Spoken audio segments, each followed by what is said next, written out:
c'est nga so na besoin na tikala na mukili wana na tikala nanga tumtanga kanganga tezaki vinanga. Tu comprends? Donc nakolonga te kuna na bunzambe pona ko mosala makashikashi na se ya bunzambe non. J'aurais préféré na tikala kuna na sala avanti na vivre na vivre na ngala gloire. Que na okota na vie ezemo na bitumba ya kosakana te. Natambola. Omo na natambola moto. Est-ce que ils ont été ata mutute? Momo na bis été ata mutute. Non ça on te pour la souverainité. Omo na kata kombi na 20 na pena bato. Est-ce que été ata mutute prenda? Pour na zanga ngote. Vous comprenez? Pour na zanga nga ozwela ngote. Mais c'est parce que na comprendre que naza libre. J'ai été affranchi par la parole et je suis libre. Je suis un homme comme tous les autres. On va travailler bus, on va travailler moto, on va travailler taxi. Attends, makolo. Vous voyez? Donc, naza lokona batunyo se on a compris na ya omona na mitung salanga société. Au prend Zora Express à 15 000 francs. Na matina taxi na 500 francs na kiti. Na économiser na 14 500. Ma beza na kumne mayele. Mais lelo moi je confie que nzamba zaki na ina structure wana te. Pe nzamba zaliti. Car basali na nzambe nde baza kuna. Basali na nzambe baza o nzamba benga baza kuna me nzambe na kati eloko wana nzamba zati. Yango moni leadership baza crise ya leadership ezali parce que soki ezaki structure ya nzambe angacha leader o sengeli mbelelo église eza na place ezali te. Sur le plan social même pas une école. Non ngana zaka nanu soki na age nini na komi da kumuda na komi star na komi musana nzambe ata école moko te ya yango. Mani baso bino ba bozwi libaku ya kolandama na kana bino mokolo mwa lelo masolo ya mboka na bongo penza toyeko kundola mwana mboka Christian, le pasteur Christian connu sous le nom de Dakumuda. Il a laissé pour rejoindre le groupe de Dieu donc des peuples quand il y a diable à Kenda na quand il y a Nzambe.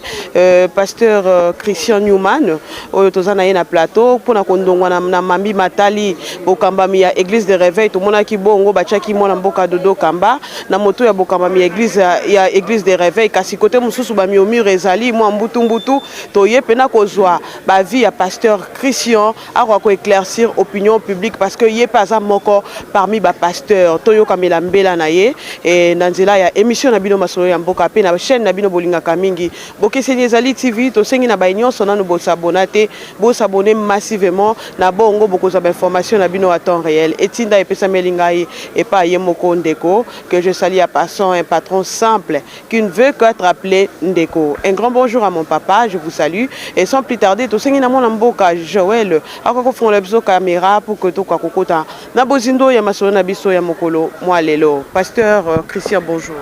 Bonjour ma sœur. Bonne santé papa. Ça va, nzamba zo batela. Kimia na Yesu. Na banji olandi sommaire nanga et nungu ezaki mwa ndambo to utai komona ndeko Albert Kakenza le pasteur mwanambo guerre contre Soni Kafuta to mona ki lisusu Denis Lesi guerre contre Kizami na Kibila pona kaka koluka muta ko kamba église des réveils kasi lelo yo bache dodo kamba réaction na yo topé lecture na yo ezani par rapport à nomination wana. Bien, merci. Pour commencer, comme structure associative, parce qu'on doit faire la différence. Il y a réveil, structure, association. Hein? Et puis, il y a réveil, mouvement spirituel. Donc, nous sommes des mouvements spirituels. Parce que même SCC, dans mouvement, il y a réveil spirituel. Mais mouvement et réveil, les associations, l'association, on peut adhérer, c'est libre d'adhérer.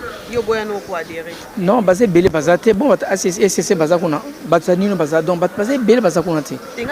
Pasteur, ngana zakunate, ngana zanakati a fait kowek. Moi, je suis de la Fédération congolaise des églises chrétiennes. Je suis le président de la fédération. Mais l'intérêt, par exemple, oui, non, Magamandzambe, oui. Les intérêts, c'est quoi? Moi, par exemple, adhérer à une association, on parle de la promotion de l'évangile. On va promouvoir l'évangile. Les intérêts pour l'angaï, il y a une mission d'angaï. On va promouvoir, par exemple, les social de l'église. Les intérêts pour le peuple de Dieu. On va promouvoir, par exemple, donc, tu vois, la formation des serviteurs de Dieu. Tu vois, donc ramener par exemple l'unité de l'église, du peuple de Dieu. Non, je ne dis pas ça. Je dis que na kokota en association, on a mon intérêt nanga izali. Comme peut nous ça kokota en association, on intérêt les ali. Donc muto ngo kokota na esika oyo. Par exemple la fédération, on a fait quoi? Que soit mon que intérêt, azo retrouver intérêt naï. akokota na fait correct. Donc c'est pour dire que tu m'as rectifié le kwana. Au moins comme là tu vas pasteur nyonso. Ba pasteur, il y a réveil. Non. Ou ba sali ba bêtise, ba sali ceci. Non. C'est pas tous les pasteurs. Il y a on a bien là non. Naina lo baboyeke. Nous sommes des pasteurs, tous nous ne sommes pas dans l'église des réveils comme mouvement associatif. Nous sommes du mouvement de réveil. Vous voyez, les réveils, ils allaient battre basangani, basali association là-bas, on au réveil, basu mikana na l'État. Vous voyez un peu ça. Donc, on n'est pas obligé tous à la caca, espérer à focaliser que non. Vous voyez, ça c'est le un. Deuxièmement, étant donné que baza pasteur, basana nzambe, je pense qu'ils doivent se comporter comme des serviteurs de Dieu. Parce que la Bible dit dans le livre de 1 Corinthiens 4, il dit ceci, que le monde nous regarde comme des serviteurs du Christ, les dispensateurs des mystères de Dieu. Les dispensateurs des mystères de Dieu. Cela veut dire quoi? Que le monde nous regarde comme des serviteurs du Christ. De toi, bateau, faut m'occuper de Basalina Christ. Les reflets de Jésus-Christ. Mais les comportements qu'ils affichent, ce n'est pas les reflets de Jésus-Christ. Ce n'est pas le reflet de Jésus-Christ. Alors, mais comment vous allez donner Moutouko Langai et Sengoyoko adhérer? Parce que moi, je suis chrétien.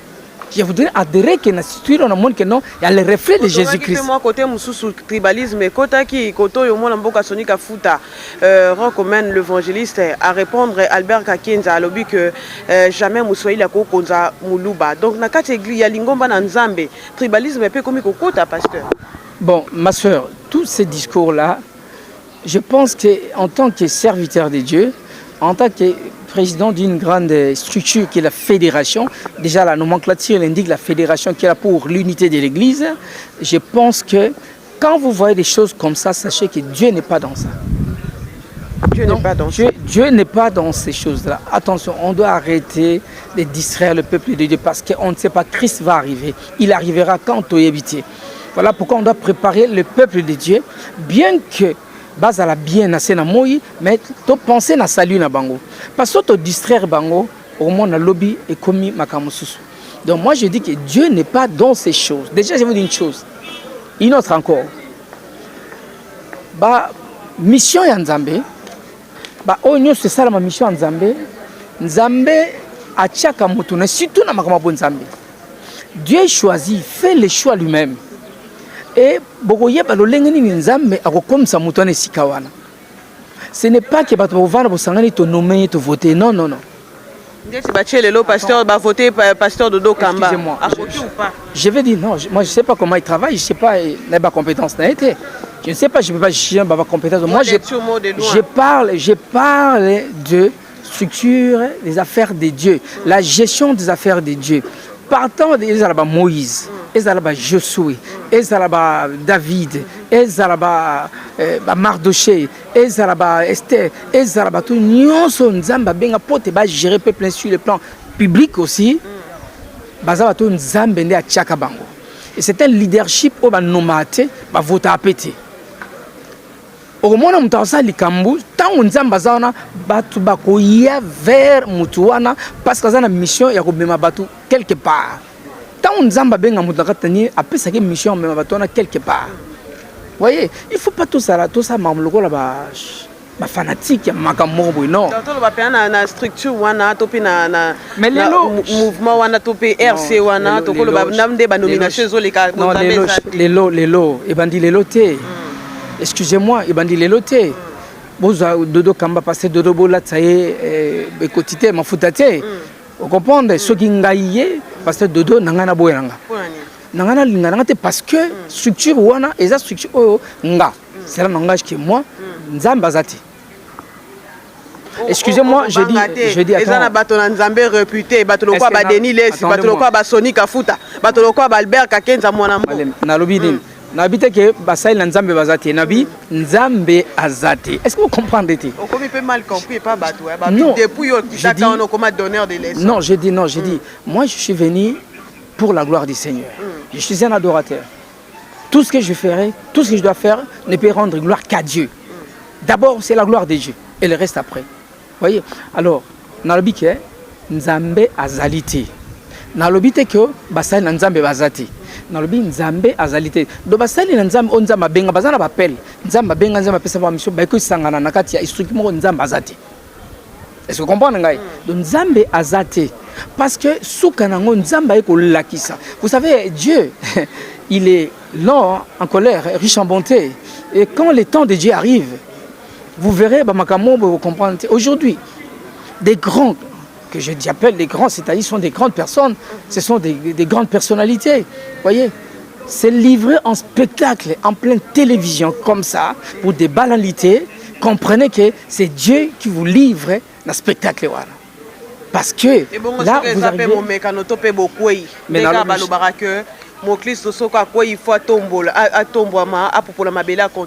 oui, c'est ça, mon Christ soit quoi, mais ce n'est pas le cas ici. Vous êtes en train de voir les gens, oh, Basali censé, il y a qu'on ramène l'incident éternel au pays, l'incident éternel à l'autorité politico-administrative, l'incident éternel au peuple de Dieu. Maintenant, ils sont là pour des intérêts égoïstes. C'est pas Dieu.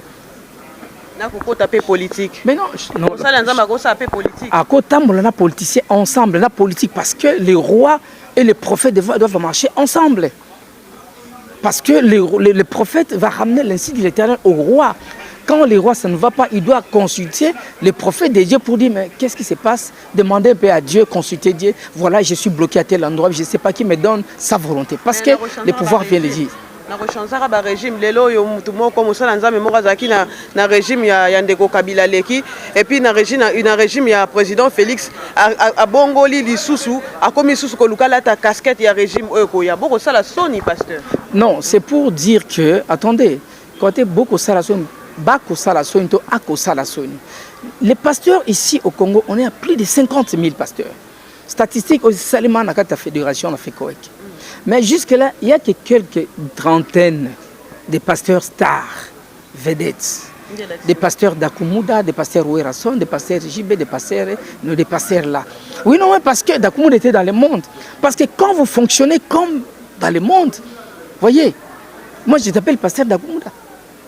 Si Dakumuda s'est converti en Christ, il est aujourd'hui le frère Christian d'Akumuda. Donc, il doit refléter Jésus-Christ. Je suis frère d'abord. Pasteur, c'est un appel. Le pasteur, c'est un appel. Tu vois, c'est un appel irrévocable. Mais seulement, je suis frère. Pour devenir frère, maman, il a passé. Pour mon frère, frère en Christ. Elle a expliqué, autant mon la Christ, on s'est détourné du chemin, du mauvais chemin pour suivre Jésus-Christ. Et c'est comme Marie-Moïse Rayangwana. Pasteur, je suis malheureux à l'église, je suis pasteur, à cause que c'est bateau. Mais vous avez frère. Vous avez frère. Otiki Marambo Zagi Nango. Otiki vieux Nagi Nango. Otiki Bombengo Nagi Nango. Otiki gloire Nagi Nango. Obinga Bongwani. Natiki Mabe. Natiki Mabe. Natamulani. Alors, il y a un an de l'eau s'il vous plaît. On peut expliquer na yo. Pour le beau tiki nyonso, tiki makambo bande ko tambo tiki ba gloire nyonso. Kasi na meka ki un peu ko nonga moi muki balobi que pasteur Christian atika ka makamna solo kate na sesa tanga ko nzambe masala. Babi okoma osala ba miracle, okoma osala makambo kaka na se ya bagege na bino. Non, miracle, ngala sara miracle était Jésus mta sara miracle. Yesu asale la rende nzoto nanga parce que na disponibiliser corps nanga pour que à utiliser le rôle instrument. Ngana sara ba miracle était. C'est Christ qui fait des miracles par moi. Ce n'est pas moi. Moi le boko nanga ngai na le koni. Ngana saka ngai za. C'est Jésus-Christ. Parce que ça va un peu trop.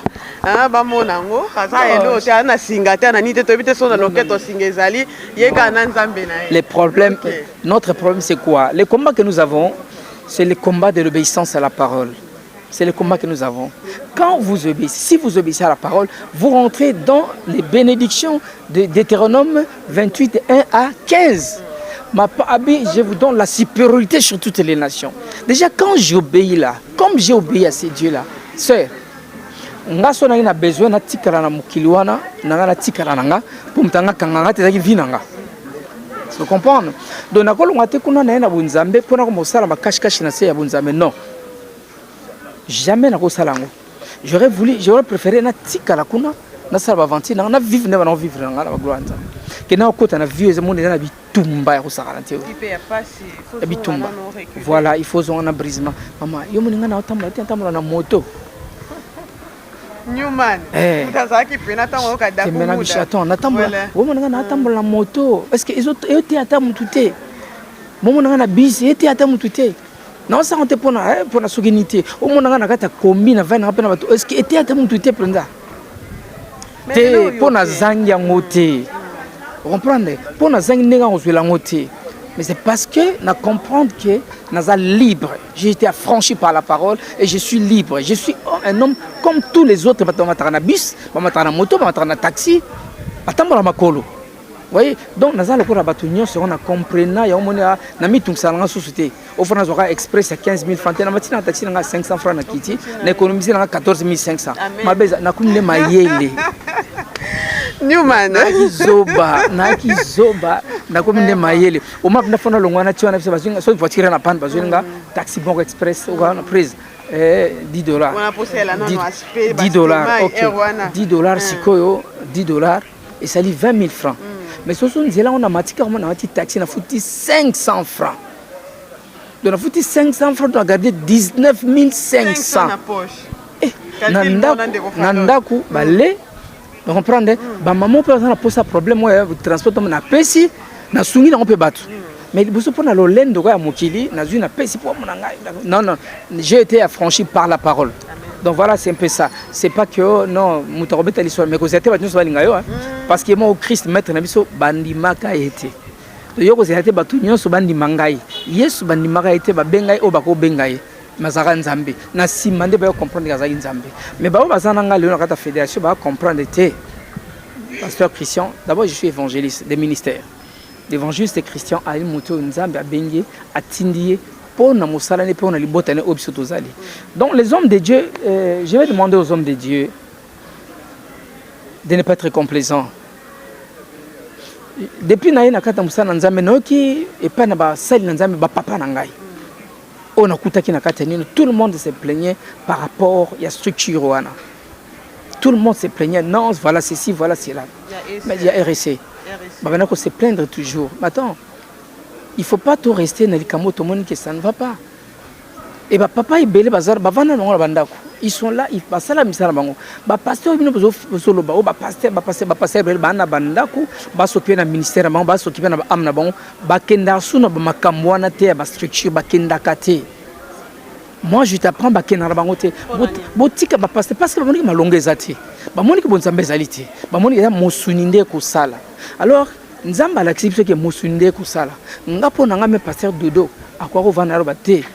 Na kokota na makambo te na garder na réputation na ona zakanango na fana nanga ki akota na makambo na parce que bonzambe eza kuna te donc nzambe azana kuna te me basali na nzambe de ba ki kokota na makambo o nzambe te bonzambe eza na ngoti omoni makambo ba komikoloba na télévision bango ko fingira esi bazo bimisela biso makambo eza na kati o batuto yebaka te marmo Elia Rambongo Kabila te na sana ba liste awa wana ndeko Denilesi koto ndeko José Nzita leki apesa ndeko Denilesi conseil ndeko Denilesi pe leki liswa lobi yo José Nzita ke banga na mvuluzi soko lingo pesa nga conseil leka na ndaku nanga do babiloko moya ko kebisa na boy. Non, c'est le moment est venu où Dieu a mis en spectacle tous ceux qui croyaient, qui faisaient croire à son peuple qu'ils étaient avec lui, mais Dieu a fait voir à son peuple que non, ces gens-là ne sont pas avec moi. Vous voyez, c'est le discours que je peux tenir maintenant. On dit que non, ils ne sont pas avec moi. Ils ne sont pas de Romains 11, 5, 4, 5. Ils ne sont pas non plus de 1 Corinthiens 4, 1, 2. Donc, ce sont des gens qui fonctionnent. Peut-être ils ont commencé avec moi, mais ils ne sont plus avec moi. Et ça, c'est la vérité. Parce que c'est ça, c'est ce comportement qui est à la base de la destruction de tout un peuple. Parce que moi, Dieu m'a dit que la solution de ces pays ne passera que par l'Église. Pourquoi? Parce que dans ces pays considérés comme Éden, dans quatre pays, il y a des richesses. Il y a non seulement des richesses, il y a aussi Satan. C'est comme Éden. Il n'y avait pas seulement des richesses, l'homme et la femme, et les richesses que Dieu leur avait données, mais il y avait aussi Satan, le diable, qui était là, pour amener ce peuple de Dieu à la désobéissance. C'est pareil avec le Congo. À côté des richesses, nous avons Satan, le diable. Mais la seule institution, la seule personne qui pourra, Satan n'a pas destiné, c'est l'Église. Alors maintenant, non, attention s'il vous plaît, je parle de l'Église. L'Église c'est qui? L'Église c'est moi, l'Église c'est toi. Voilà pourquoi Dieu dit dans sa parole, ne savez-vous pas que votre corps est le temple du Saint-Esprit? Et il dit dans sa parole, je n'habite pas dans des maisons faites des mains d'hommes. Il habite dans vos corps, dans vos corps. Donc l'église c'est toi. Alors maintenant, il faut amener le peuple de Dieu à comprendre que son corps, c'est l'église de Dieu. Et c'est son corps, c'est cet homme-là qui est capable, Yako Bengana, Satan n'a qu'à pour que le peuple congolais puisse vivre vraie bénédiction. Vous voyez? Et c'est cette église-là qui doit même aider l'autorité de ces pays. Vous voyez? Il y a sala oyo alinka sala nzamba pesi le rôle la mission. Parce que nous reconnaissons tous, nous disons, tout pouvoir vient de Dieu. C'est Dieu qui permet toutes choses. La Bible le dit, qui dira qu'une chose arrive sans que Dieu ne l'ait ordonné, sans que Dieu n'en soit l'auteur. Cela veut dire que Nzambe a permis de ça. Il a permis. S'il ne le permet pas, il faut le mater. Mais seulement, peuple, il faut aimer. Et Sunga, même l'autorité politico-administrative, c'est l'Église. Mais malheureusement, Satan s'est introduit. Et pas une bateau de quoi que Bassaï Nzambe, pour te Bassala Mambia Banyanga, et ça, c'est ce qui est moyen, les bottes Nzambe, et pour l'Église, quoi que ça, la moussale singulité, pour que Tobika Onyo Nzamba Pesabiso. C'est la volonté du diable. Mais ceux qui sont tombés, vous voyez, Baoba Sebaïko Bungaki. Et puis sincèrement, batika makambu ya structure, arrêter avec ces histoires. On doit arrêter avec ces histoires. Dieu, quand il donne une mission pour son église, surtout ma soeur, Dieu, quand il donne une mission pour son église, il envoie quelqu'un à Tindara Motunaï. Zamba Tindaka Motunaï. Surtout pour l'église, il faut arrêter avec ça. Dieu ne veut pas envoyer quelqu'un non pour nommer pour son église. L'église d'abord spirituelle. Tu vas voter. Non, et l'église d'abord elle est spirituelle. Donc, Nzambe a suscité Moutoumoko, a pesa Moutoumou Mayel, a un faible commencement, 10, 20, 2000, et puis mission Nzambe et Koksami. La mission de Dieu, ce n'est pas que Batbalouka nomination, Balouka va voter, Balouka élection, non. La mission de Dieu, Naebi Bana Bible Banda, Narotanglo Banda, Naba Moïse, Nakena Boba Josué, Nakena Caleb, Nakena Bana. Ce sont des gens qui Nzamba Bana Kopona, Ponanaye. Même pour son église, Pierre, c'est surtout Pierre que je bâtirai mon église. C'est Jésus qui a choisi. Jusqu'à ce que c'était l'enseignement. Pour l'église, c'est Jésus qui choisit. Amen. Pasteur. Pour l'église de Dieu, c'est Jésus qui fait les choix. C'est Jésus qui nomme. Comme il a dit à Pierre, c'est surtout à Pierre que je bâtirai mon église. C'est comme à Pierre. Mes enseignants doivent comprendre que les choses de Dieu sont des choses spirituelles. Nzamba que Satan a bundisango makasi. Alors si vous on a marqué na bino, na ba calquer na bino. Boko beta ma pose Satan ko beta bino bozana makasi yako se défendre te. Soki Yesu mutatie mutu, lui-même il est là dans sa volonté parfaite. Ata mutu atungisi, ata bat bakoti bakisi, ata Satan ayende nini. Et qu'on bouge parce que lui-même il est dans sa volonté et personne ne peut combattre la volonté de Dieu. Et voilà, pasteur Christian, tout ce qu'il a fait, nous avons une mission la fois passée.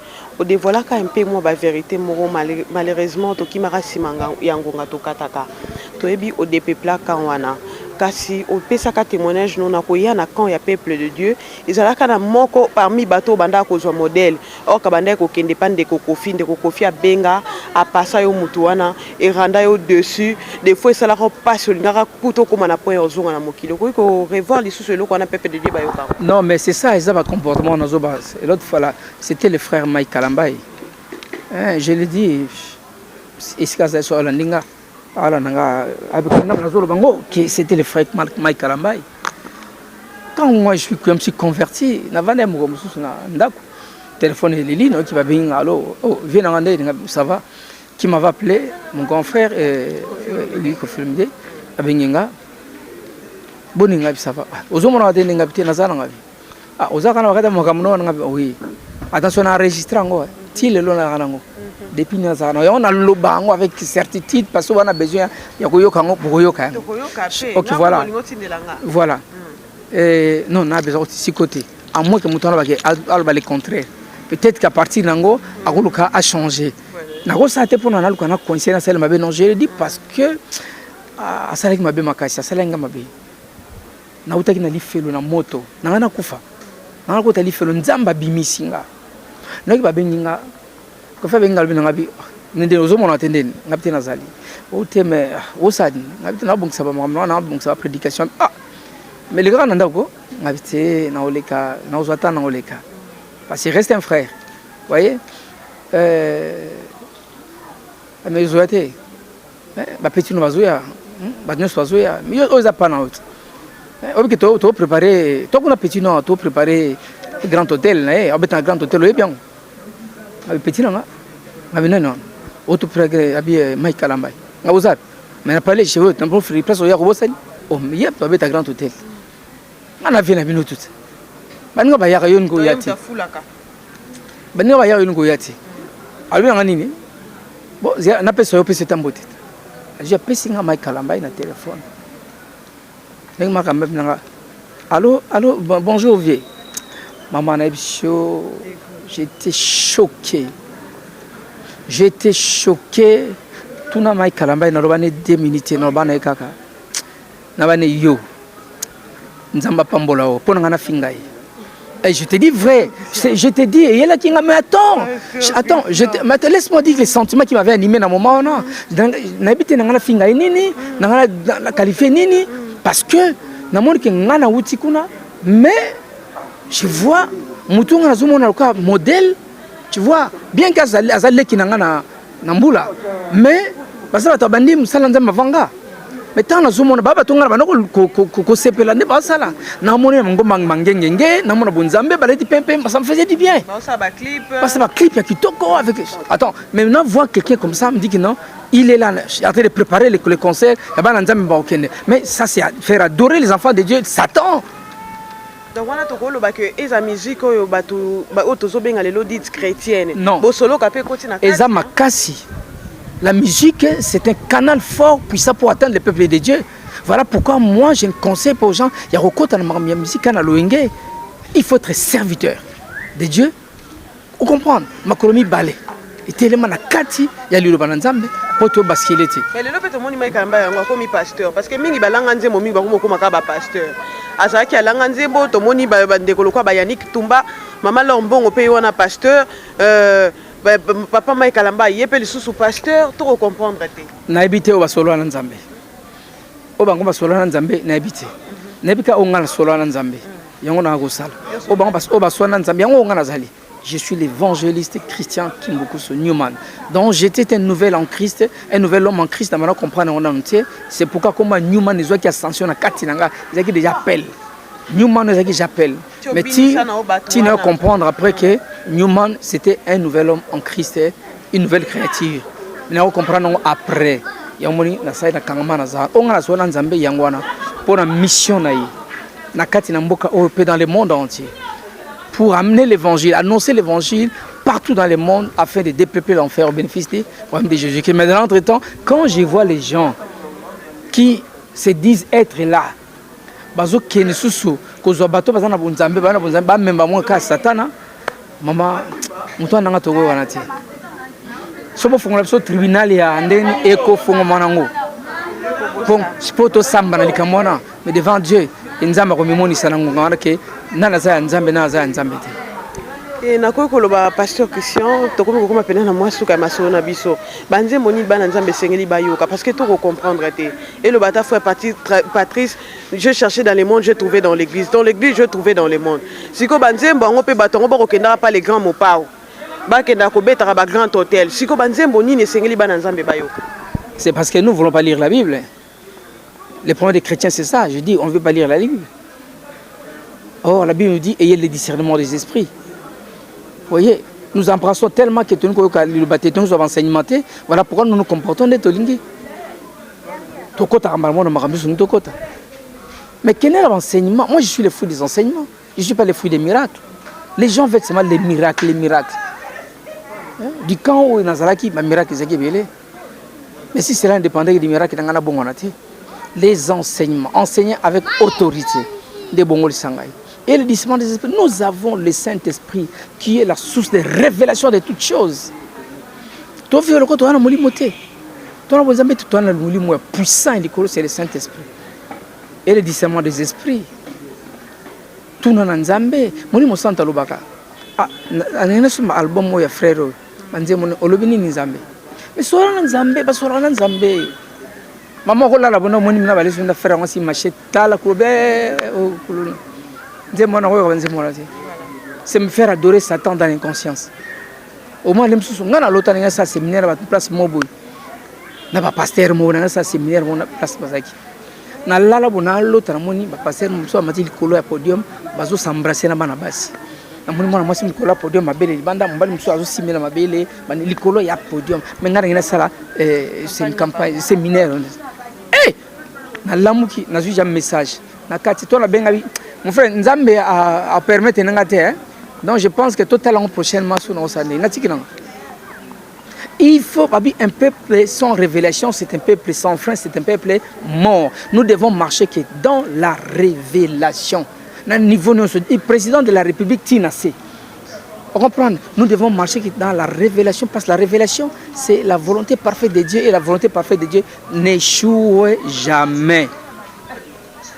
Avant que tu aies RSC, avant que tu aies institutel, avant que tu aies institutel, mais tout le monde Nzambe. Nous la fédération a fait quoi? Tout le monde Nzambe. Qui est le pasteur Christian? Qui il est? Si Dieu ne te convainc pas, ne viens pas. Tu comprends ma soeur?